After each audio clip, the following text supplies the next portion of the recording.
All right. Well, good morning, everybody. Happy 1 Million Cups Wednesday. Welcome to 1 Million Cups. Good to see everybody here this morning.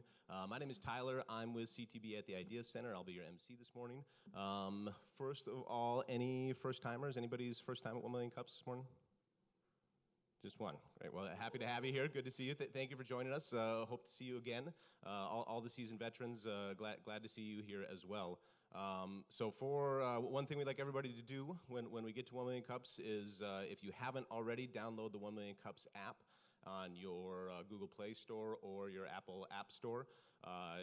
Download that app and then check in, please. That lets us know who's here and gives us some nice numbers and data to report to the Kauffman Foundation, which is the national organization that spearheads 1 Million Cups nationwide. It's also a great tool for you to stay in the know on upcoming speakers, on 1 Million Cups related events, on community events in our ecosystem. So encourage you to download that app. Also, thank you to our sponsors. These organizations either provide dollars or in-kind services so that we can run this event. Our 1 Million Cups chapter is organized by kind of a grassroots team of volunteers. It's an awesome team, but we do have some dollars into this to rent the facility, pay for coffee, do some other odds and ends things, and these are the organizations that help us out with that. So if you know folks from those organizations, please give them a big thank you from us. One of our sponsors, started by one of our favorite entrepreneurs, Marlo Anderson, is a National Day calendar. And the National Day today is National Give Something Away Day. So in the spirit of this National Day, we have these really cool little 1 Million Cups mugs here, coffee mugs here. Also great for tea, which is good, it's hard to find a to-go mug that's good for tea, the right size. These are just the right size. One thing I want to do this morning is recognize a couple of our 1 Million Cups community members. First of all, Mark Mengi. I think, Mark, you've been to at least 100 1 Million Cups. So we're going to say this is for your 100th 1 Million Cups. There's your mug, Mark. Another person I'd like to recognize, both for what he does for our 1 Million Cups community and being here, but also helping to facilitate good, solid civil discourse in Bismarck and Mandan, Mike Conley here. He's been to a lot of 1 Million Cups, and he does a lot of good work for our community, Mike, so thank you. Thank you. All right, National Give Something Away Day. We checked that box. Thank you, Marlo. All right, so what is 1 Million Cups? Why do we do this every week? So 1 Million Cups is a weekly networking and educational event where we put a different entrepreneur on stage every week, every Wednesday morning to tell their story, talk about the opportunity they're pursuing, talk about their biggest challenges, and then we do some question and answer. We facilitate a community discussion with them. The goal is to surround them with the right connections, help them refine their idea, ultimately giving them the best chance of success that they can have. So the question we're asking every week is, can we change the face of our startup community by connecting local entrepreneurs over 1 Million Cups of coffee? So really fun event. Really glad to have you guys here, and hope to see you back some more.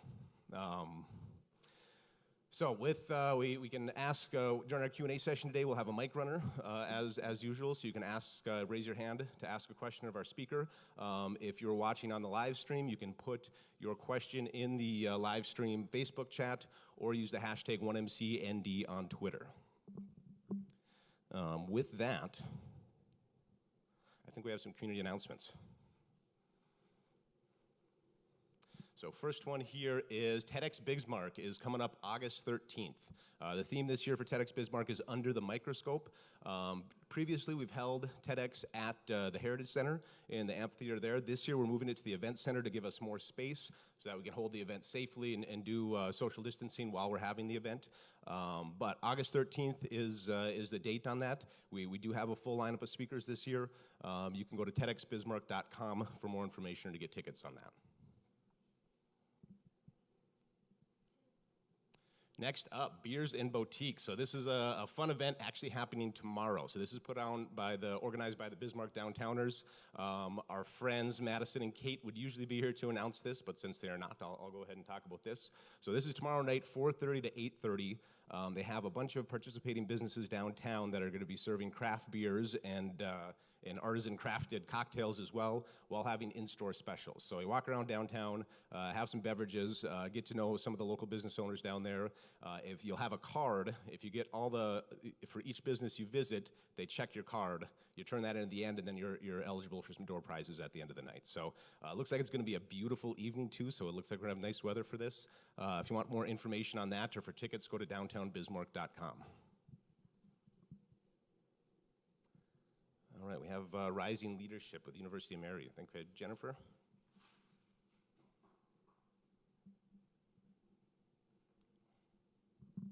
Good morning, everybody.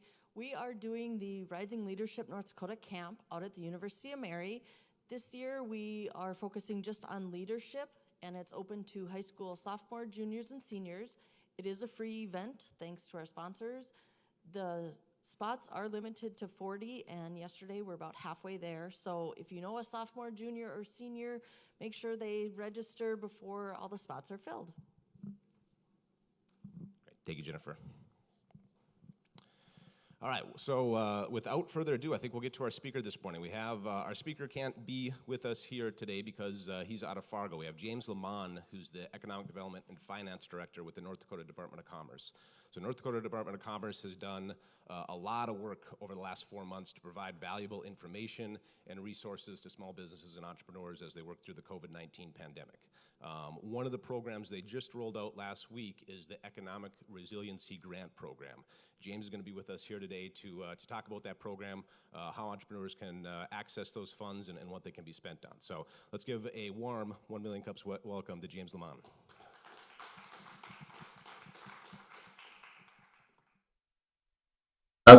Tyler, can you hear me? All right, awesome. Also, if someone can disable or enable the shared screen, that'd be awesome. If not, I can just go ahead and brief kind of what we're doing, but I think there's a gentleman right now that's doing that. So while he's doing that, I'll just go ahead and introduce myself. First of all, I'm James Leiman, and I'm really sorry I can't be there today. I have a number of these briefings that I have to give, unfortunately, and I would have preferred to have been there in person, to be honest. That said, I am the Director of Economic Development and Finance at the North Dakota Department of Commerce. And my division is responsible for a number of programs, one of which is ERG. And fortunately, I'm going to have the opportunity to share information about not just the ERG, but maybe some of the more entrepreneurial programs that could augment the what we're referring to as the Economic Resiliency Grant quite well. It doesn't appear that we're going to be able to share the screen, so I'm just going to go ahead and kind of roll through and talk. If anybody has any questions, oh, no, they just rectified that. So perfect timing, guys. Thank you. All right. Share my screen. Okay. Right now, you just see myself and Tyler's questions, so that's not what you want to see. Here we go. All right. Perfect. All right. So again, Economic Resiliency Grant. So here's kind of the bottom line up front. During the first 4 months of COVID, we effectively spent our time focused on distribution of federal programs. And what's important about that is North Dakota ranked #1 per capita for the PPP program. So as states kind of struggled to understand what the impact of COVID was, North Dakota was probably about a week or two ahead, given just a very tight-knit epidemiological analysis coupled with here's what the economic impact could entail.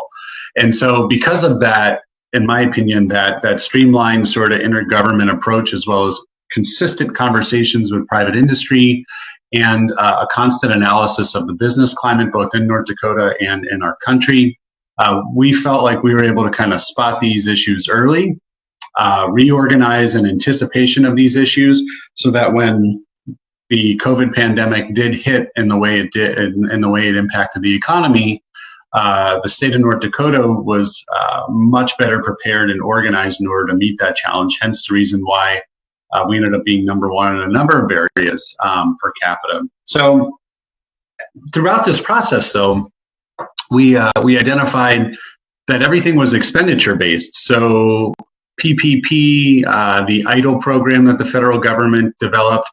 B&D also put together, Bank of North Dakota also put together a viable product. And we recognize that these products were all focused on how to basically continue expenditures, whether that was meeting payroll, whether that was operational expenditures like meeting your rent or mortgage payments, utilities, etc.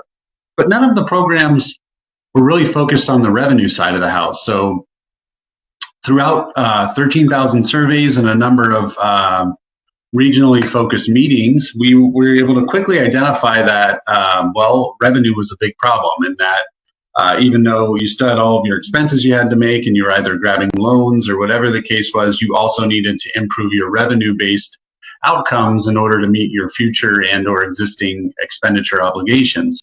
So to get people in the door, we felt like we had to create a grant based on restoring consumer confidence in the marketplace. And what I mean by that is, if you talk to any restaurant owner that's seen 60, 70, or even 80% reductions in his or her business climate, if you talk to any hospitality-based industry, retail-oriented firms, with the exception of hardware stores or stores or markets, they will tell you we just simply lost foot traffic. And even though some of that has been restored, which it has, we still have a major deficit in terms of restoring that confidence in the marketplace. So the purpose of this grant is to provide companies, and when I say companies at this point, note that companies, for the purposes of this discussion, is going to include 501s of all types, basically anything but a public entity. So one of the questions that I got, and I'll answer it at the end, was, what types of organizations are eligible for this? But keep in mind two things.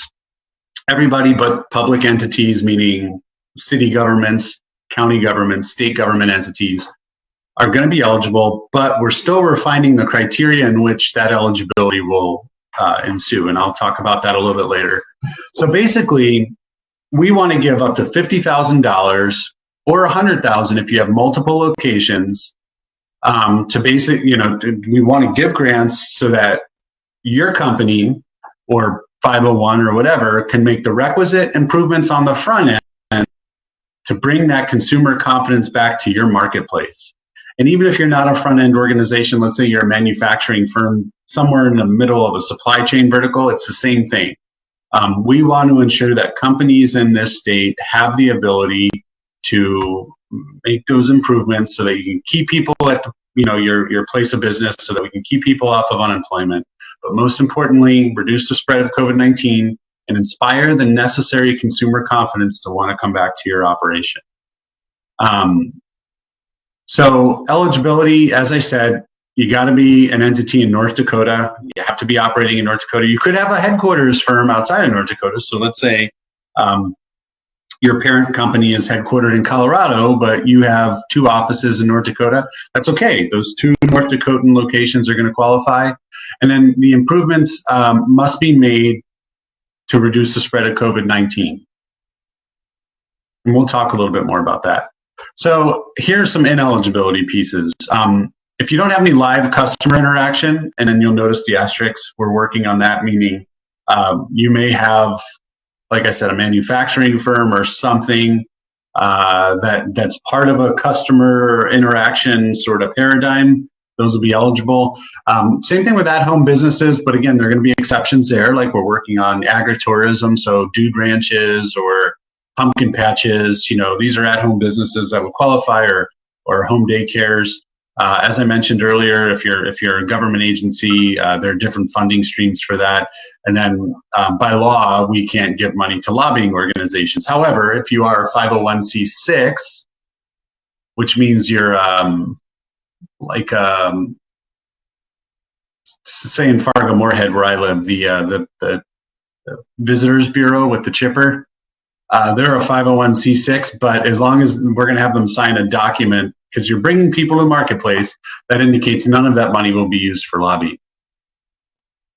All right, so what are some of the eligible expenses? Pure, plain, and simple, direct investment to reduce the spread of infection. And what that means is, if you're a restaurant, plexiglass, maybe replacing menus with permanent menu boards, maybe building an outdoor patio so that the flow of air, people can still come eat at your restaurant, but do so in an environment that mitigates the spread of the infection. PPE, personal protective equipment for your employees. If you're a company that had say a consumer-facing operation and you want to mitigate the infection by maybe creating a teleworking environment, some of those IT expenses may be eligible. If you're a manufacturing firm or a restaurant or a retailer or a hotel or whatever, maybe some improvements to the HVAC system to improve air quality flow, things like that. We're still refining the rule sets. Those will be coming. They're already starting to come, but they're going to come even more. And then not next week, but the week after, because we're still targeting a July 31st go live. The week of the 31st, we will have another business briefing where you'll get full training in terms of here's a mock-up company, how you apply, what documentation you're going to need, etc. I will add that it is a first come, first served basis, and it'll be date timestamped to the millisecond. We anticipate large volumes naturally on the 31st because we only have $66.5 million. And for perspective, we estimated somewhere between 6,000 and 7,000 companies would be awarded these grants to the tune of about $10,000 each based on some of the information we collected. So, but you're eligible up to 50K, and again, 100K for multiple locations. I already talked about this. The purpose is to instill that consumer confidence, get people back into the marketplace, as well as reduce the spread of infection. And then if you don't have that sort of in your business model, unfortunately, those improvements are ineligible in accordance with this program. So that is what I got. I'll reiterate, it's going to be an online application. The application period starts 31st. It's first come, first serve. We'll get a go live date, go live time. And then there's if you've made investments since March 27th, let's say in April, you're like, man, I got to keep my business open. I went ahead and dropped 3K into PPE for my employees, as well as whatever to improve the air quality or airflow, or some of those plexiglass things, or whatever the case is. There is a retroactive component back to March 27th. So if you made those investments, you could apply, upload your receipts, and you'll get the award. If it's not yet an expense you've made, but you're making an expense, you have up to 45 days to do it. I know that's a tight timeline, but we've got a lot of money we have to get out the door, and because of the federal restrictions associated with the money, we need you to spend that money. There'll be a very robust, if you will, auditing process. So the moment we award you the money, another compliance section will pick it up and then kind of chase you down for the receipts so that they can close the case. There will be additional information, as I mentioned. There will be a web page with badge and materials, meaning you could display, again, it's self displays, but or self certification that you met these criteria through the Smart Restart program. Using the protocol basically that's afforded to you. So that said, that's what I have there. I'm going to stop sharing my screen, and I got some questions from Tyler in advance that I'm going to go ahead and answer for you. The first question was the ERG's program guidelines for eligible applicants is fairly broad for both profit and nonprofit. What businesses are not eligible to apply? As I said earlier, if you didn't really have a consumer-facing presence, or you aren't in a supply chain vertical, it's going to be very tough to make an investment that improves your marketplace position because of how you were situated before. With respect to profit and nonprofit, the only nonprofits where it gets a little sticky, again, are those 501c6s, and that's because there are lobbying components, so we're just going to have folks certify against lobbying. I gave you the Fargo-Moorhead example, but another example would be up in Minot, their Chamber of Commerce actually operates the DMV, so it's not a public entity, and It's a C6, so those people deserve protections too. And so we are going to ensure that they're afforded the appropriate protections. Yeah. Just a question. Could you describe what a supply chain vertical is? Asking for a friend. That's no problem. So take KMM in the western part of the state. They manufacture aviation parts, and or take actually, let me give you a better example. In your neck of the woods, Cloverdale. The reality is, with the exception of their small retail presence, their meat is on our shelves at the supermarket. That's the marketplace in which you're buying that food. You're not buying it straight from the Cloverdale factory unless it's in that one little retail operation. But if I go to Hornbacher's here in Fargo, or if you go to Dan's, you can buy their product, right? So they're part of that vertical within the supply chain that the end use is your the product you buy. So they would become eligible at Cloverdale because their product, even though 2 or 3 steps later, production, distribution, then retail, even though it's not consumer facing, they would be eligible because they're within that vertical, if you will. I hope that helps. That does. Thank you. Yeah, you bet. I get a little academic, Tyler. I'm really sorry. I have a PhD in logistics, and sometimes I get a little weird academic. So just bring me down a notch or two if you need to. The eligible uses of funds are fairly broad. As I mentioned, PPE, social, anything that inspires that, we're asking you as the business owner to tell us how you think within your business paradigm, one, you can bring people back to the marketplace, and two, you are capable of mitigating the spread of infection, not eliminating it, but mitigating it.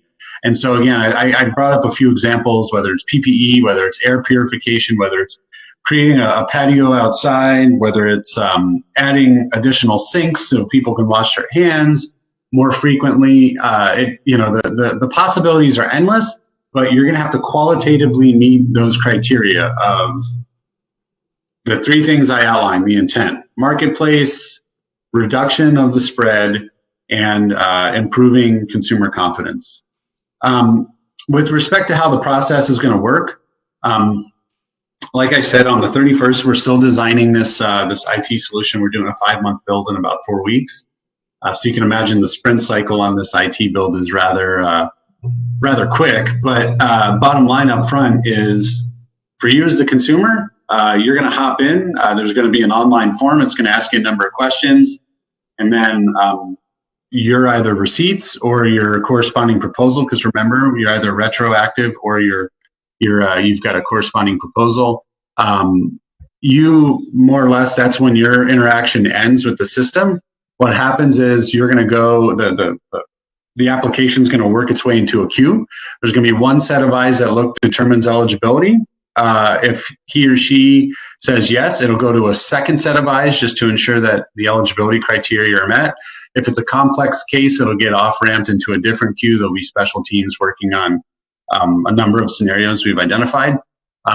But really 2 sets of eyes, it gets certified, and then whatever email address you use when you come into the system is how we'll communicate with you. So if there's additional information, you'll get an email from probably, we haven't set up the email inbox yet, but somebody from the Department of Commerce that says, hey, we just need more information on X, Y, or Z. If not, you'll just get an award letter or you'll get a denial letter. And then after you spend your money, again, there'll be a compliance component where someone picks it up from there and asks you to submit all the receipts and things like that. So it's going to be really simple, really easy from a customer service perspective. We tried to design the intake process, if you will, as easily as possible so that for ease of use. And then, like I said, there's probably going to be 3 or 4 people that touch your application. The goal is efficiency and speed. We want to get all of the checks out by the 11th of September. One of the perils of being home today, I apologize about my dog. Let me just, excuse me for 1 second.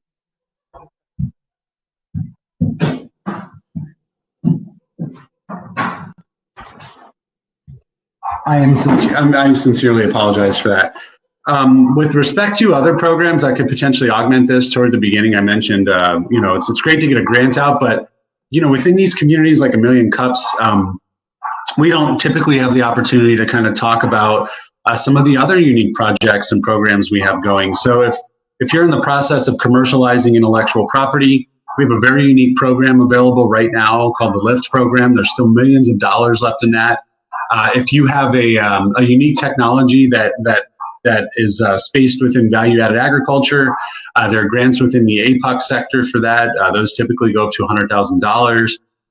If you are in the biotech space, or if you have an idea, not just within biotech, but to improve, say, value-added ag in the energy production area, like ethanol, there are up to $5 million worth of grants there that were just recently awarded by the Emergency Commission. So we have a number of unique programs in this space where you can take advantage of tools that are pretty amazing to augment this like I said, this revenue-based proposal that you will submit. Plus, the Bank of North Dakota developed a very unique program which freed up quite a bit of capital for 1% money. So if you haven't taken advantage of these things, I highly suggest you take a hard look at it, or you're welcome to just kind of reach out to me. You can just find me on the Commerce website. Again, I'm James Leiman, and I'll get you assigned to the right concierge, if you will, that could kind of walk you through each step so that they can analyze your business and understand precisely how we could be of best assistance to you. Another question we had, and I kind of alluded to it earlier, that concierge that could basically streamline any question you had and get it to the right subject matter expert on your behalf. I also recommend that you kind of hop on our website and check out our FAQ page for COVID-19. Again, it's been 4 months that have felt like probably a year or so in terms of the amount of production we've done, but you can find unique tools and information on there that will help you get through this crisis, whether it's a loan, a grant, or whatever the case is. And again, always feel free to reach out. And then the last question, I guess, which was asked is, how the Million Cups community could best support this effort. Get the word out. Let folks know that there is a first come, first served grant that 2 weeks from Friday is going to become available. And I expect a mad rush for the money personally. I mean, it's free money up to $50K if you got a location, or 100 for 2 or more. And I expect there are a lot of people that are getting ready to do this. So educate those around you, other small business owners or whomever, about this particular program, because it's that money's going to go fast. Money's going to go fast. So everything I talked about today, there's a video available as well on the Commerce website, the Smart Restart Commerce website. And so I'd highly recommend if you if you want to share that with people, that would be helpful as well. So that's kind of where we are right now with this program. It came on us fast. Really fortunate to have an amazing team that works with me because we're able to turn things around fast. As I mentioned, we're doing an IT build with a sprint every 3 days. That should take 5 months. We're doing that in a month. And on top of that, all of the requisite policy implications, the decision-making implications, the staffing, all of these things are happening simultaneously. So I'm really proud of the team I work with, because they're super capable folks, and they're out there to basically serve you. So with that, I don't know if anybody has any questions, but I'm available for them. All right, let's hear it for James, guys. Thank you, James. Yeah, you bet. One question I have, James, and thank you for answering those questions I sent your way. But so if I'm guessing a lot of businesses will be looking at kind of the obvious solutions, the PPE, adding the plexiglass and the markers, or just designing their space to allow for social distancing. I'm guessing you'll get a lot of applications with just that in it, which is great. But I think this funding also creates an entrepreneurial opportunity, and a lot of entrepreneurs are responding to the need for more tools and more strategies for COVID-19 mitigation. So if a business applies in the first round for those simple solutions, and then there's something else that comes to the marketplace that they want to invest in, could they come back and apply again, or is it a one-time application, do you think? They could, but two things. One, there's a 30-day cool-off period. And then two, I'd be shocked if that money's still available in 30 days. I'm not going to lie. I mean, you think about it. We have when you subtract, the sole proprietors that work out of, like, for example, I have 4 businesses in the state of North Dakota, but they're all firms that wouldn't necessarily qualify for this. And when you subtract those types of businesses from there, we probably have somewhere around 25,000 companies that would qualify for this grant. And so if we were to do a peanut butter approach, and that's 2,500 an entity, I think that money's going to go fast, because I have a feeling that $2,500 is going to get a lot of people too far. So, my guess is that money is just going to be gone. So yeah, you can come back, but just know that it's first come, first serve. If you've already spent money, have a proposal in addition to what you've spent ready, so you can submit, say $5K in receipts and then another $10K in requests. So you have one holistic package of $15K, so that you don't get stuck waiting a month because you're trying to get a reimbursement for one side of it. Great, and kind of, question up front here. Yeah, so is there any consideration to the amount of visitors that a location might have? So say, there's some smaller restaurants that, obviously have a location, but then there's up in Walhalla, for, example, Crossfire Park, a place like that will see as many guests as on 1 month as some restaurants will see all year. So, is there any ability, even though they only have one location, the scale of the visitors, could they potentially get a higher grant amount beyond that 50?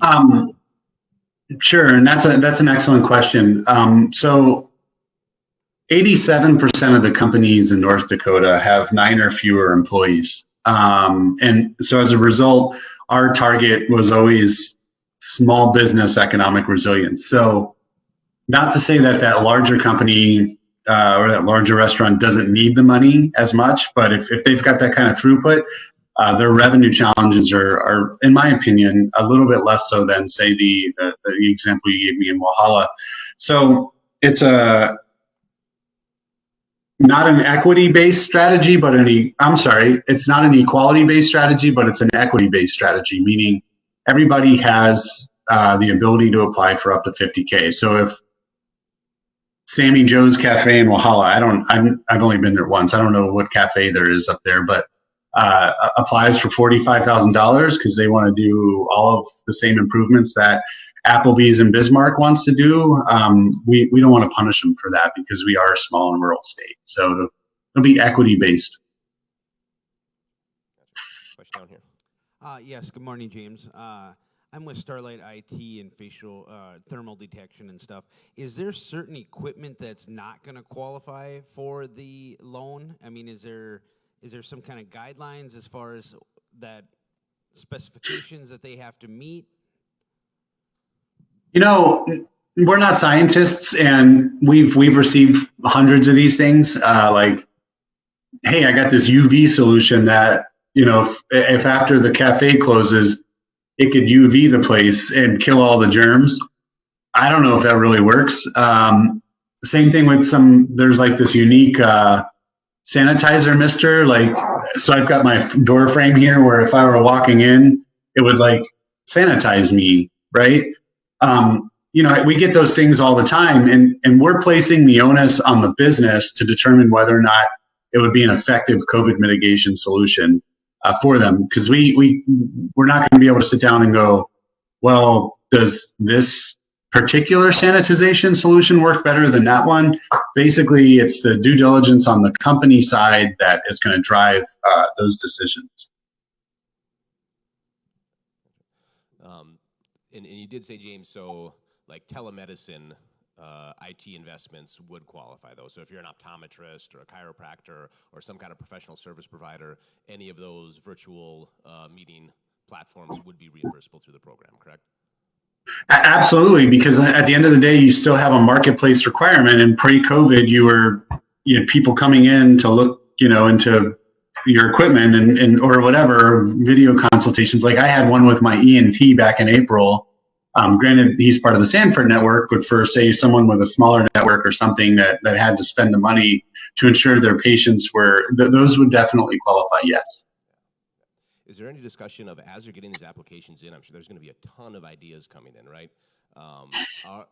Is the department, and I don't know if this is appropriate for the department to do or not, but to kind of develop some best practices by industry or by sector of the ideas that are coming in, so that, and I know this is going to happen very quickly in those not sure if the time is there to do that, but I'd imagine there's going to be some ideas that rise to the top of that are coming through those applications. But yeah, well, we with Smart Restart, if you recall, we did that through our phased approach. Like, we didn't necessarily issue products that would meet, like we didn't endorse certain products, but what we did was we certainly there's a number of you name the industry as part of your phased approach to restoring normalcy or normality, I guess.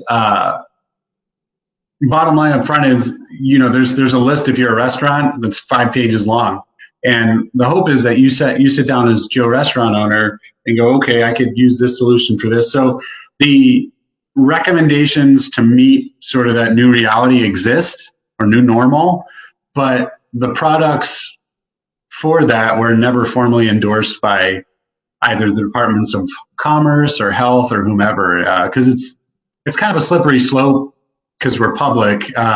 Like, we can't do what, take it for what it's worth, what the administration did yesterday with Goya. Like, we can't go out there and support a certain company or we just can't do that. But president can, but we can't. Right. Well, I guess another question, kind of piggybacking on a previous question I had, is, there's going to be the obvious solutions here. Do you or anybody on your team anticipate what some of the innovations might be, some of the more innovative or creative ideas that could come through here? Or you are certainly creating a place for ideas here. Well, I'm fortunate in that I think I have about a half a dozen financial programs that fall within my purview: the North Dakota Development Fund, the North Dakota Venture Fund, the Lift Fund, Innovate ND, now this. And so when I have time, I'm very fortunate in that I get to sit on some of these boards and listen to some of the unique technologies that are being proposed in response to this. And what I mean by that is, you have a number of North Dakotan companies that, I'm going to use Marlo, actually. Did you say he was in the audience or no? Marlo's not here today, but yeah. Okay. Well, Marlo's a great example. Like, he didn't call it jungle juice. He called it something juice. Do you remember what I'm talking about? The immediate quick flip to hand sanitizer.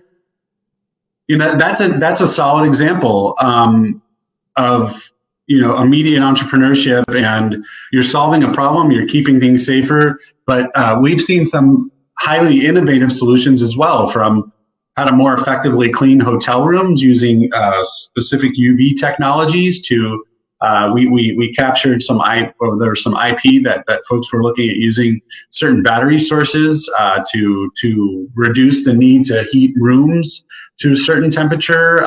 So scientifically speaking, it's certainly spurring innovation within our state, and it's really remarkable to look at that. And then one thing that's even more unique is I talked to a biomass production company that spent tens of millions of dollars in this state on a facility not too long ago. And it was shared with me that when I asked, hey, are you going to transition back to biomass now that energy markets are somewhat stabilizing? And I was told no, because we make $1 more a gallon on sanitizer, and sanitizer, at least for the next year or two, is going to be needed. So when I hear those types of things and see how quickly North Dakotan companies responded to that need, approached commerce for they're not just funding. I mean, some got funding through the development fund, or some got funding through APOC, or some got funding through our venture efforts. But on the flip side of that, we were also able to help companies expedite their FDA work. So and this was public, take Apario. When they approached the state and said, we've got this solution for ventilation, because at the time we thought, everybody was going to run out of ventilators. Folks were able to work with federal partners on expediting the approvals for things like that. And that wasn't the only one. We had probably half a dozen that we were able to help from a policy perspective get off the ground very quickly, so that North Dakotan companies could help solve the global problem. So it's kind of special because I get to see that, and that's to be honest with you, more so than anything else. And this is just a side note, that's probably what brings me the most joy in this job, is to see that innovative culture at work and to know that we were actually able to help them bring a solution to market more quickly through expediting that process, more so than cutting somebody a check. To me, that was pretty special. So. No, I think the Department of Commerce has done a phenomenal job over the last 5 months. Especially when that CARES Act legislation came out, there was new information every day, and often it was conflicted information depending on who you talk to. The ndresponse.gov website was as accurate and updated a resource for information on the PPP and the EIDL programs as we could find. So that was a nice resource. We really appreciated that, and so thanks to the work of that you and the team there at Commerce did. Can I ask what, as you've made these pivots, what have been the most insightful or valuable lessons learned for you and your team working through this, do you think?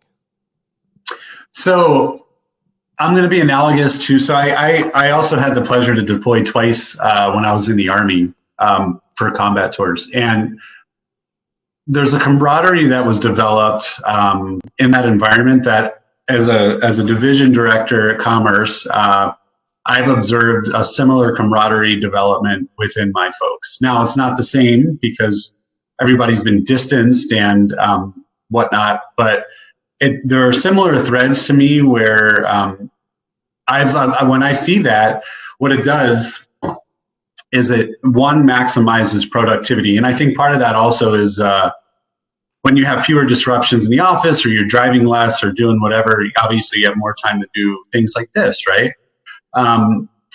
But what makes me so happy is watching that camaraderie develop so that, as we pivoted from, say, the PPP and EIDL challenge and into now this ERG one, watching this team transform so quickly and also efficiently and effectively walk into the next challenge to solve, to me is pretty remarkable. Whereas 6 months or a year ago, I don't think we would have been able to do that. The trust building that's occurred among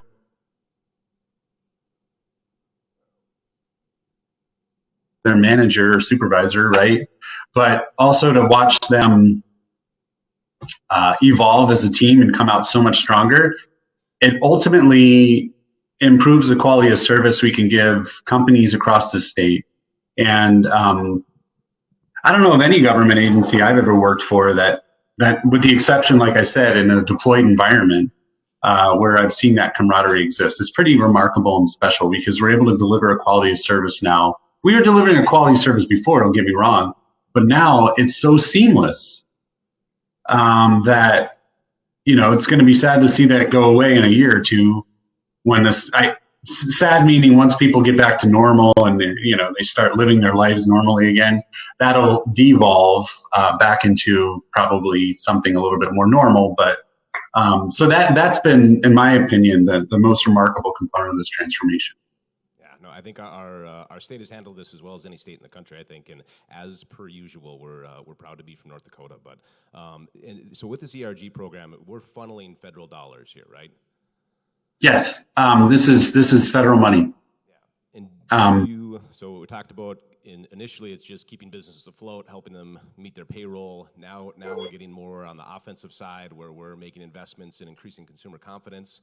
Do you see a third step or a third tier to this coming down the pipe of what the next kind of supplemental programs might look like?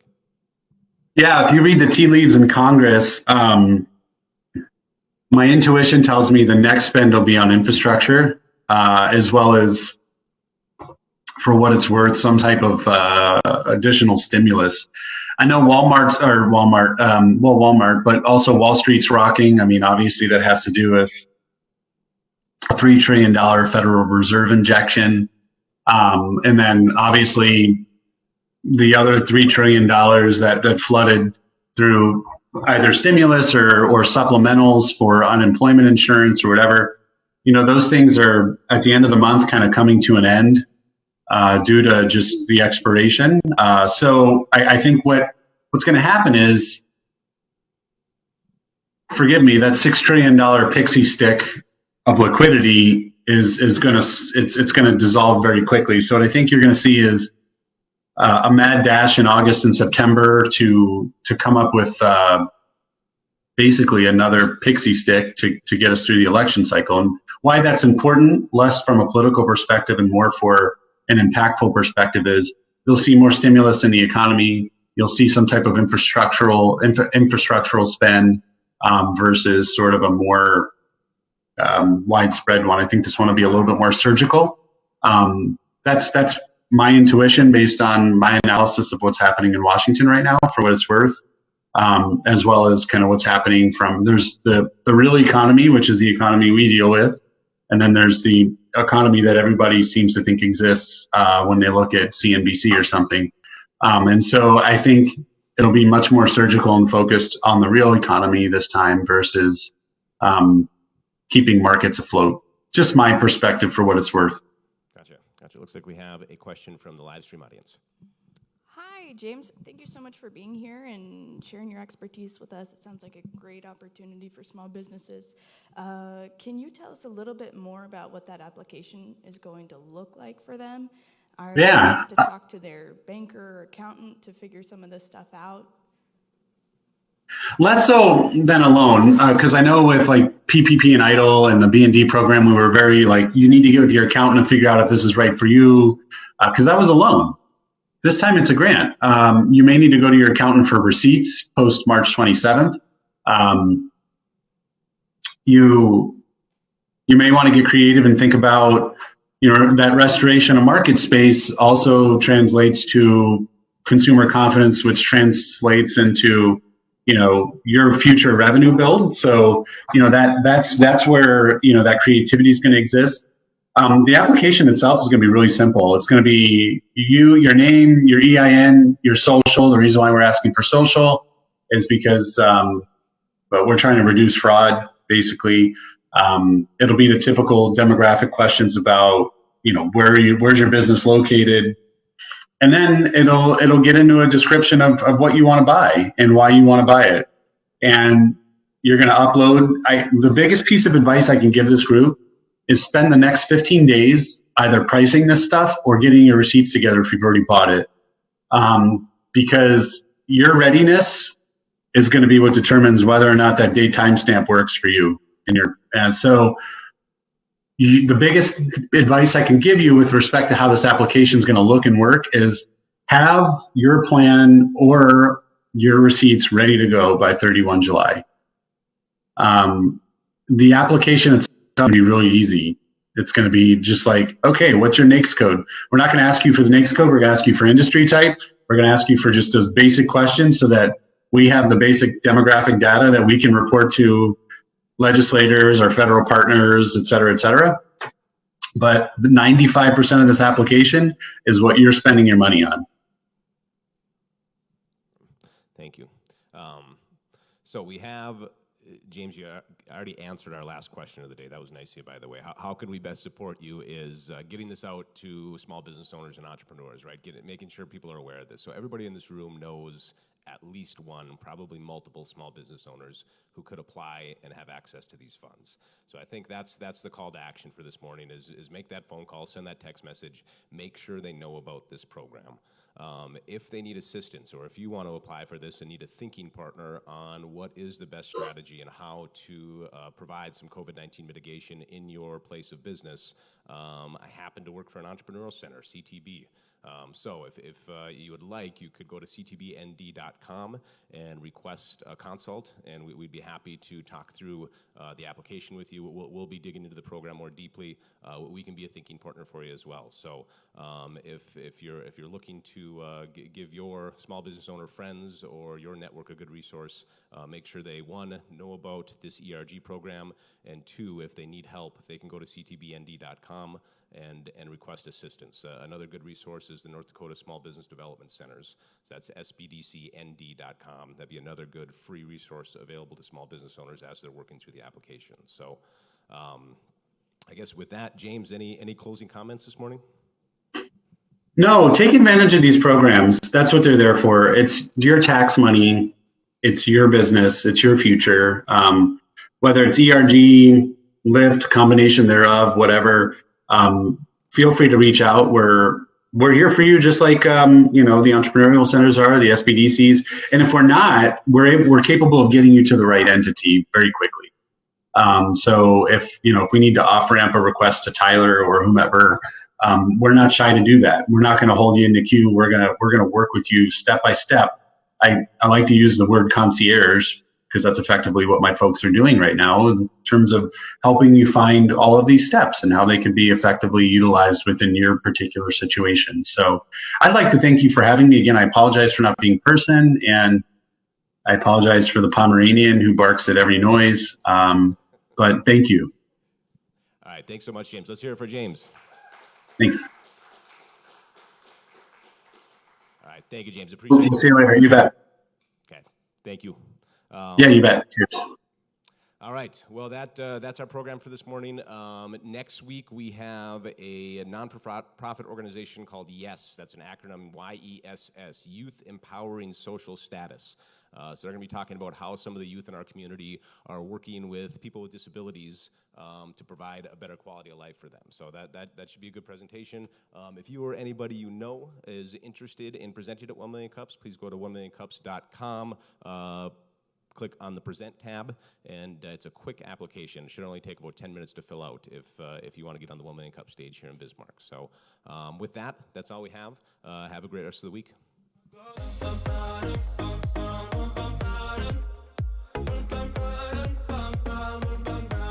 That's where I go.